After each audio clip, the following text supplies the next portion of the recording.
Well, that was fun for about a week. Life is such a sweet insanity. The more you learn, the less you know. In the heart of every family, there's a love that starts by letting go. Step by step, day by day, reaching out along the way. Hand in hand, we face our fear, together through the years. Life is such a sweet insanity. It's nice to know your friends are near. In the heart of every family, there's a love that's waiting there for you.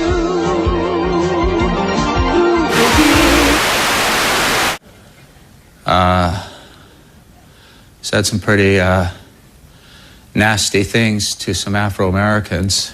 A lot of trash talk, and stop laughing. It's not funny. I love people that crash and burn. I really enjoy that. Unacceptable! Roseanne's behavior finally went from beyond crazy rich recluse to downright racist, and season 10 just ended. ABC's canceled Roseanne, and that's totally valid because I don't think they really want their namesake of their top show spouting such shitty things online. A series of tweets she put out on Tuesday that were just so full of racism, conspiracy theories, and personal attacks, they were described as abhorrent, bordering on presidential. I'm disappointed that it all had to go down like this, but this season really left a weird taste in my mouth. Oh, my favorite drug! While it hasn't ruined the original series for me, I really need a break from it now. Well, back into the vault you go. So I guess with this final run, there's at least 3 seasons of Roseanne I'll never watch again. So with no need to review this calamitous season, I can just erase this script I was doing for season 10 Roseanne review and we can just move on. What? Connors! Well, I guess if ABC is going to continue the stories of the other 95% of the cast on Roseanne, we can't just completely ignore season 10. Rather than review it, I think I'll just share some thoughts I had about the whole ordeal. This returned with such huge ratings, ABC immediately renewed it for season 11 until Roseanne's Morhonesty nuked that idea. So what worked and what didn't? Well, Roseanne's setup has remained pretty much evergreen. There's just not enough middle and lower class people on TV, period. However, longtime Roseanne fans noticed that the characters are a little warped now and not quite their original selves, which is fine as long as we talk about it. And we didn't really talk about it. Welcome to the Hillbilly Gay Spa! The Connor kids have remained in Roseanne's orbit for one reason or another. And she and Dan have kind of changed since we last left them, which wasn't really where we left them anyway, since season 9 was just a book Roseanne tried and failed to write. This would have sold like hotcakes if only you hadn't killed off the most interesting character. It's an illusion. And that's what's up. Right away, biggest change, Roseanne herself has gone full red pill, and her proudly uneducated shtick now feels less relatable and a little more dangerous. How could you have voted for him, Roseanne?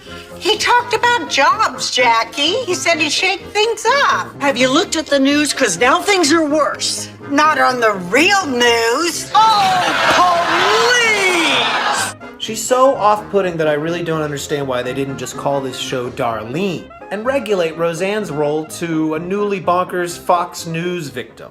I'm telling you, this is what people from Iraq and Talibanistan do. They don't so much frame Roseanne as the Archie Bunker role as much as they frame Laurie Metcalf's Jackie as the Maud surrogate. What's up, deplorable? It's kind of a missed opportunity, but at least the series did painstakingly recreate the feeling of losing a cherished loved one or friend to conservative propaganda. The end of episode 1 features a confrontation between the politically estranged sisters that is almost heartbreaking in the way it trivializes the abuse Jackie mentions she felt under Roseanne's judgmental eye throughout the years. But I would rather be alone than let you bully me again. It is not my fault that I just happen to be a charismatic person who's always right about everything. I'm sorry. And you. I forgive you. I know how hard that was for you. And then there's the self-congratulatory Muslim episode that's a little tone-deaf compared to the show's more earned highs in the past. I saw something, and I'm gonna say something to your manager. Yeah, Roseanne, racism's bad. You used to know this. We don't hate you. We're scared of you. Yeah, we're scared of you too. Well, we have way more reason to be scared of you. So what do you want, a prize? Well, the best episodes of season 10 focused on everybody except Roseanne, with Dan really becoming the main adult the kids can relate to and trade barbs with. What you don't understand, you beat the crap out of. I don't know, Dad. Maybe things have changed over the last 50 years. Loopy Roseanne is revealed to be an opioid addict by the end of the season, and I'm shocked the audience didn't go, oh. Roseanne will not be returning from knee surgery when The Connors premieres. You know, Lord, they're gonna put me under tomorrow for surgery, and I hope I see my husband's face when I wake up and not yours. Rosie. Wake up, sleepyhead. Pretty. Or they all move away. I don't know. More on that later in the video. The cast of this show is so strong that I can see why ABC has kept an impetus to keep it going. That and they already paid for it. You can't even watch season 10 on demand, which I'm sure they're thrilled about. What worked in this return to Lanford, Illinois, was the snappy Connor daughters, Darlene and Becky. I look 33. Yeah, the only reason you look younger than me is because you're embalmed in Mike's Hard Lemonade. Darlene here has been forced to move back home as her marriage to David has dissolved, and watching her struggle with real-life failure is actually really entertaining. I thought I could buy a huge house that I could hold over your head. That would have been sweet. We actually feel for Darlene. So this is a great plot line for her. She's got 2 kids, Harris, who's played by the girl from Shameless, and Mark, who is gender fluid. One of the best episodes from this season featured Darlene and David having a reunion of sorts. Okay, so what if I don't want a divorce? Why wouldn't you? We both hate me. We really get a sense that Darlene is becoming the new Roseanne and Becky the new Jackie. If you're so happy, how come you're drinking before the date?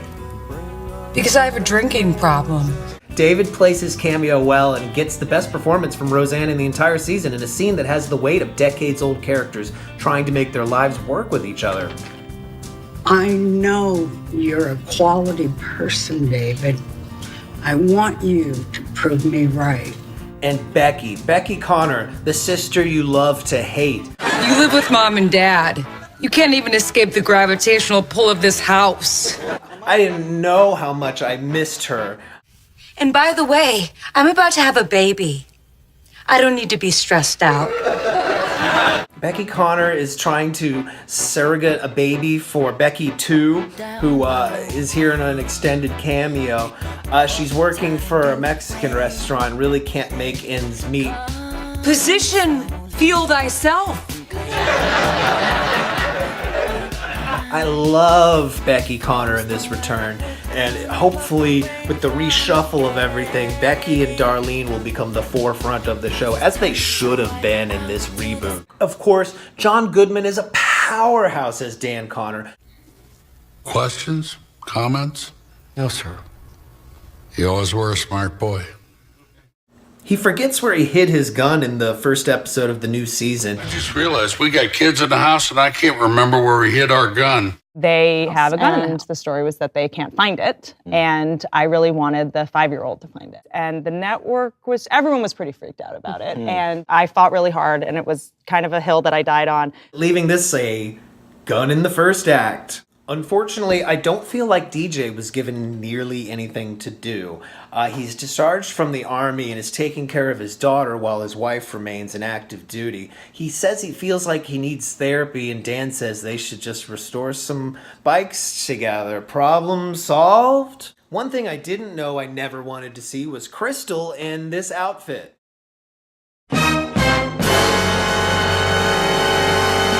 There's a really stupid episode about Bev.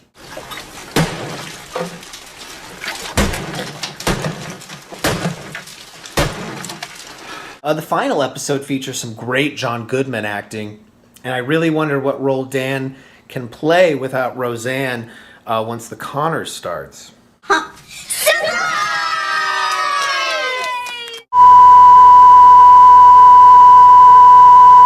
She goes on a long vacation to Hawaii. So those are all my thoughts about Roseanne Season 10, and we don't really have to think about them again until The Conners springboards off of it. Would making Roseanne a more clearly ignorant Archie Bunker in the series have benefited it? I don't know.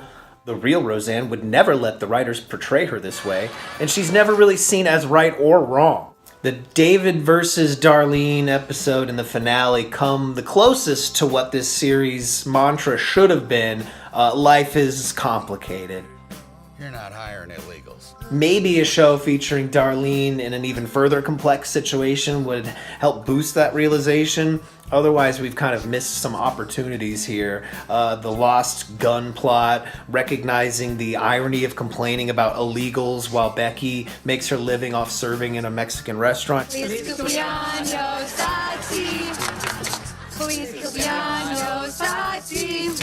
DJ expressing a need for mental health and getting a pretend business with his dad instead. Or that maybe Sarah Gilbert didn't think she could carry a spinoff on her own. But I say her and Becky could easily carry a spinoff. But how to deal with the absence of Roseanne? I have to go now. My planet needs me. They could kill her off, but that would be a really weird episode where Mom dies. Darlene could have gotten into a big fight and realized her independence and moved to Chicago with Becky in tow, because she's got nothing really tying her down. But who could they move in with? Jackie's son, Andrew, who is estranged from Jackie, meaning that once Jackie hears they're with him, she can come looking for him. Keeping in the Roseanne tradition of wishing it was absolutely fabulous for some reason, they could have copied their plot and have the elusive son be a homosexual too, much to Jackie's liberal delight. So he can scream with me when Valentino comes up with a new flip-flop. Oh, darling. Personal shopper for life. And if he turns out gay, we don't care because I'll march in one of those parades with him. If they can't make a second locale feasible, then they're gonna have to come up with clever reasons Roseanne's not there. Margaret, I'm down to my last bite of lunch. Where the hell's my dinner? Hey, how about they take a cue from Married with Children and just have her, like, always in the bedroom? Or better yet, the bathroom. I'm stuck on the toilet. Who'd have thought that by 2020, the only guilt-free nostalgic series we could still support easily would be the cast of Married with Children? Why don't they hire another star from an old ABC series? No beer? Quinn, I'm an alcoholic. They could use modern technology, get the Creature Shop on the horn, and whip up a new Roseanne to replicate that old magic. Gee, Grandma Rosie, you sure have changed since your operation. That's 'cause now I'm Little Rosie. If they don't kill Roseanne, the character, off, are they leaving a door open for her to return? Do we think she can come back from this? Literally 300 times. I thought the bitch was white! It's good to see Roseanne keeping busy. Oh, I don't know. Well, I guess soon we'll find out what happens when someone loses their show and has had some controversial stances. You can't be Donald Trump because you're not orange. In each life, some rain falls, but you also get some sun. And puddles of shit. Wait a minute.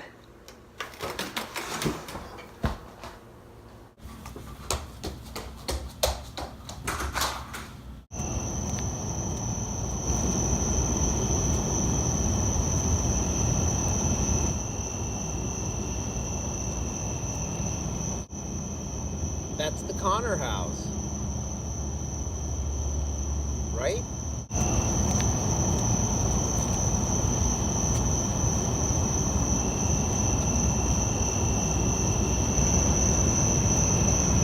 What year is it?